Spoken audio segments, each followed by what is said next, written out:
Selamat datang di Adi Dehawa Channel. Jangan lupa untuk menekan tombol subscribe dan lonceng notifikasi.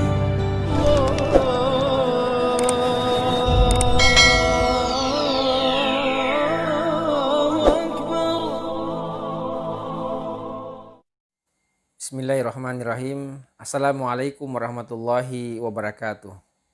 Alhamdulillahirabbil alamin. Allahumma sholli ala sayyidina Muhammad wa ala ali sayyidina Muhammad. Saudaraku yang saya cintai karena Allah Subhanahu wa taala, alhamdulillah berbahagia bisa bertemu lagi pada kesempatan kali ini. Mudah-mudahan kita semua dalam kondisi sehat walafiat, dan yang terpenting lagi adalah kita semua dalam kondisi istiqomah di jalan Allah Subhanahu wa taala. Amin ya rabbal alamin. Saudaraku yang saya cintai karena Allah Subhanahu wa taala, pentingnya sholat ya. Ini adalah tema yang saya coba bagikan pada kesempatan kali ini. Sholat merupakan salah satu kewajiban yang pertama kali yang akan diperiksa, yang akan dihisab oleh Allah Subhanahu wa taala terhadap seorang hamba di yaumil akhir nanti. Jika baik sholatnya, maka amal-amal yang lain akan ikut menjadi baik. Sebaliknya, jika sholat kita hancur, sholat kita rusak, maka ini akan mempengaruhi pada amal-amal yang lain. Oleh karena itu kemudian sholat ini menjadi amalan yang sangat penting, yang harus diperhatikan, yang harus dijaga dan dibiasakan dalam kehidupan kita sehari-hari.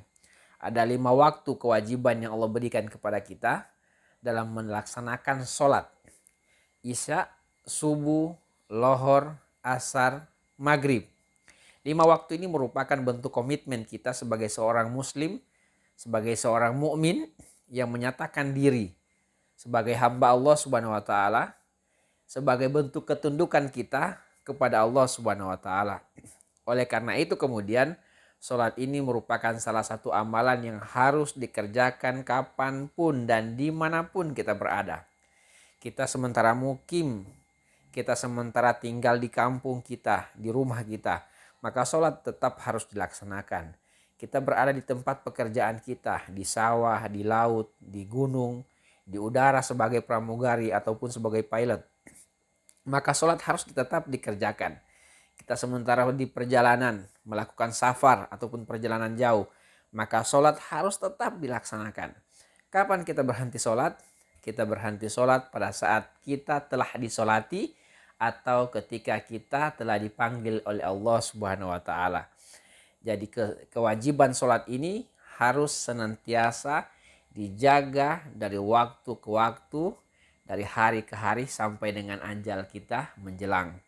Paling tidak ada 3 keutamaan kenapa kita harus kemudian menjaga sholat kita yang 5 waktu ini. Yang pertama adalah sholat ini adalah bentuk ketundukan kita kepada Allah Subhanahu wa taala. Orang yang melaksanakan sholat insya Allah, maka dia telah menunjukkan komitmennya, ketaatannya kepada Allah Subhanahu wa taala.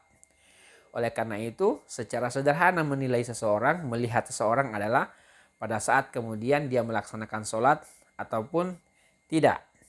Ini adalah standar dasar. Standar dasar seorang mukmin yaitu melaksanakan sholat. Yang kedua, kenapa kita harus melaksanakan sholat? Karena sholat adalah tiang agama. Orang yang melaksanakan sholat maka dia berarti mendirikan bangunan agama. Orang yang melaksanakan sholat maka berarti dia menjaga agama ini tetap utuh. Karena perbedaan antara agama kita dengan agama orang lain adalah pada sholat. Agama lain mereka punya sembahyang, punya ibadah, ritual yang mereka yakini. Dan tentunya berbeda dengan sholat yang kita laksanakan sebagai kewajiban kita sebagai seorang mukmin, sebagai seorang muslim. Oleh karena itu pembeda antara kita dengan orang yang lain, antara agama kita dengan agama yang lain pada sholat. Sehingga ketika kita melaksanakan sholat, maka berarti kita telah menjaga agama ini, menegakkan agama ini. Yang ketiga, kita melaksanakan sholat karena sholat adalah kuncinya surga. As-sholatu miftahul jannah. Jadi ketika nanti kita dihisab oleh Allah Subhanahu wa taala, sholat ini sebagai penentu. Kalau seandainya sholat kita bagus, maka insya Allah kita akan selamat dan kita termasuk orang-orang yang menjadi penghuni surganya Allah Subhanahu wa taala. Manfaat yang lain adalah ketika kita melaksanakan sholat, maka insya Allah fisik kita akan semakin sehat, semakin terjaga. Kenapa? Karena di dalamnya ada gerakan-gerakan yang mampu membantu memperlancar peredaran darah kita sehingga kita menjadi sehat dan segar setiap saat. Oleh karena itu, saudaraku yang saya cintai karena Allah Subhanahu wa taala, jagalah sholat kita. Yang belum sholat, maka berupayalah untuk belajar agar bisa sholat. Yang sudah sholat, maka minta sama Allah agar senantiasa diistiqomahkan di jalan Allah Subhanahu wa taala dalam menjaga sholat-sholat kita. Minta sama Allah agar diistiqomahkan dalam melaksanakan sholat sampai dengan akhir hayat kita. Demikian, semoga bermanfaat. Semoga Allah Subhanahu wa taala membimbing kita, memberikan kita hidayah sehingga kita termasuk orang-orang generasi yang mencintai sholat dan berupaya menjaganya sampai dengan akhir hayat kita. Semoga bermanfaat. Assalamualaikum warahmatullahi wabarakatuh.